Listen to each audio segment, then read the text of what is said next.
হয়তো আমার তার সাথে এখন কোনো যোগাযোগ নেই, ঠিকই কথা, কিন্তু আমার তো না হওয়া গল্পের মানুষটার বার্থডে আসছে সামনে।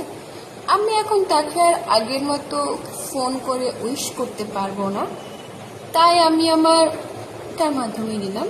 কিন্তু হ্যাঁ, তাকে নিয়ে ছোট্ট একটা লেখা আমি লিখেছি, জানি না এটা কতটুকু হয়েছে। সে ভুলে গেছে বলে আমাকেও যে ভুলে যেতে হবে এমনটা কি কোথাও লেখা আছে? বাস্তবে না হলেও কল্পনাটা তো সে আমারই। এখনো আমার ফোনেতে তার ছবি, চ্যাট, সমস্ত কিছু আছে ফোন ভর্তি। এখনো তার কথা বললে, বন্ধুদের সাথে যখন আমি কথা বলি, এখনো তার কথা বললে আমার ভালো লাগে। তার ফোনের ভয়েস রেকর্ডিং, এগুলো আমার শুনতে ভালো লাগে। বাট হ্যাঁ, তার সাথে একটা পুরনো স্মৃতি, যেগুলো আমার সাথে কাছে ভীষণভাবে জড়ানো।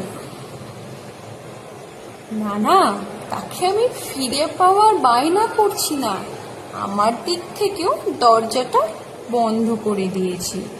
কিন্তু একটা কথা জানো, সে এখনো আমার কাছে অনেক দামি। মানে আগের মতো তো দামি আছে, আরো দামি। তার কথা মনে হলে আমার চোখে এক ফোঁটা চোখের জল আসে না, বরঞ্চ ঠোঁটের কোণে একটা মিষ্টি হাসি আসে।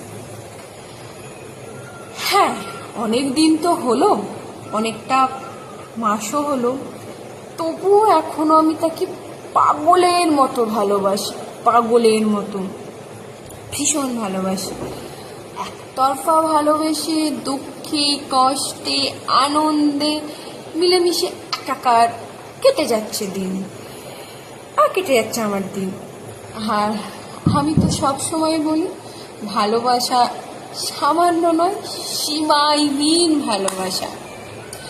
তো আমার ভালোবাসা, আমার না হওয়া গল্পের চরিত্রের মানুষ, শুভ জন্মদিন, happy many many happy Returns of the day. তুমি খুব ভালো থাকো, সুস্থ থাকো। বাট আমি আশা করছি এই জন্মদিনটা তোমার কাছে খুব স্পেশাল হয়ে থাকুক, খুব ভালোভাবে কাটুক। তুমি তোমার জীবনের সমস্ত লক্ষ্যগুলো পূরণ করো, এগিয়ে যাও, আরও ভালোভাবে থাকো। বাট তুমি আমার কাছে অনেকটাই দামি ছিলে, অনেকটাই দামি আছো, এবং অনেকটাই দামি থাকবে। বাট হ্যাঁ,